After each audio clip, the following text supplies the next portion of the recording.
honored in particular, it struck me as quite serendipitous, actually, to be alongside you, Jen, for a reason that I'll now explain, which is that, as Graham said, I live in the community of Golden Bay, and we're surrounded by bush-covered mountains. Streams coming out of those mountains nourish our community.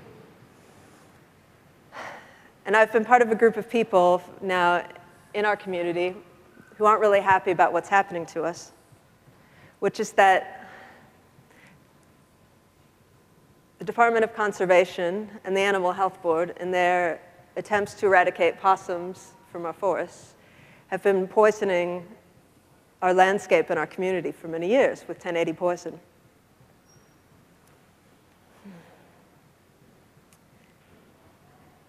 And of course, as Jen just spoke, she recently authored quite a significant report declaring that not only is 1080 poison a good thing for our country, but that we should be using more of it. And of course, this report has proved challenging for those of us in our community who are working as activists on this, trying to protect ourselves in the place where we live, because every time that I call, the district council or the health board, they say, well, the Parliamentary Commissioner for the Environment says it's okay, so it must be okay. So thank you for this extra challenge that you've given us. And I don't know if anyone's ever written you a poem in honor of one of your reports. Have they? No. Okay, well, actually they have, because I have. So if, I'd like to share it with you.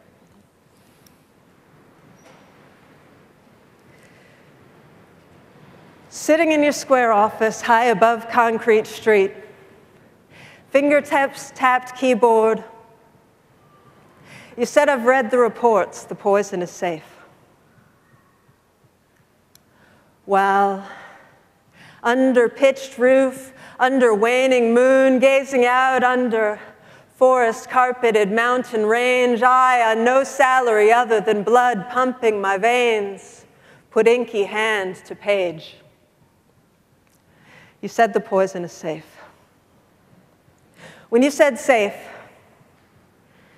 were you referring to a slow death for any creature on the forest floor convulsing hours or days after tasting the bait?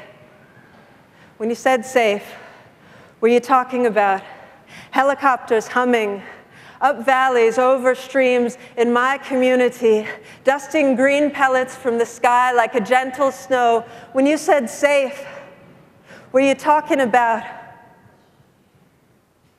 the cattle trough, the shower, the kitchen sink, the pregnant belly leaning against bench top, having a long, cool drink, for that is where those mountain streams flow? When you said safe, did you know about all of the toxicology studies, the malformed testes, the energy cell in the cycle breaking down? I know that you want to protect the birds, but my mates pick them up, splayed dead on cold forest soil. This is violence. When you said safe, had you stepped onto a mountain trail after the poison operations with us and listened to the silence?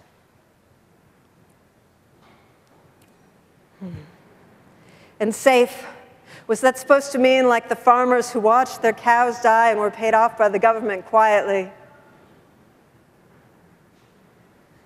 providing they sign the bottom line and agree not to tell of one of the many times the poison drop didn't go so well?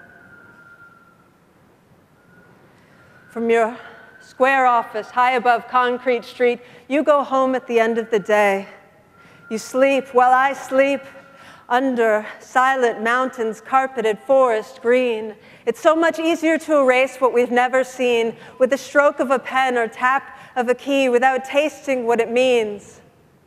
As I twist open my tap to drink from a clear mountain stream, when we say safe, do we mean safe like the poison sprayed on food for people to eat? Spray mask on the spray man, but no mask for the mouth swallowing. Do we mean safe like GE? Do we mean safe like the tumors gnashing their teeth on more human bodies in the supposedly developed countries each year? Sometimes I hear the call of of the mountain, of the wind. Sometimes I hear the call of the hawk or a river singing through trees. Sometimes I've sat in a circle of friends and shared one waking dream. So we stand, as circles of people have done for so many years. We draw this circle here. We call protection for this air, this earth, these sacred waters, these birds, our siblings, these sacred waters, this clear sky. We recognize what flows in these streams flows through our veins, and these battles may appear to be scored on the floor of a debating chamber or skyscraper somewhere, but we know they are won one mind at a time, one soul at a time, one rhyme at a time. When we look into each other and recognize in each of us glows this same spark divine, and when I forget, a friend is there to remind me how powerful each of us is in a society that's often trying so many ways to get us to forget. And believing our power just might be the most powerful thing we've done yet. So I wrote this poem, I guess, for everyone who's ever felt some days like your struggle to transform smog haze would never end. For every late night when it feels like there's too much to fight, for every dawn when you rise anyway, breathe the breeze in and resolve to evolve and shine. Even with your back against the brick wall, let my every rhyme remind you every fortress falls. May you raise your heart song of truth in the choppy waves of this so-called democracy and remind the district council, the medical officer, the prime minister, you are not our rulers. You are our employees, for the rhythm of hope bouncing your step.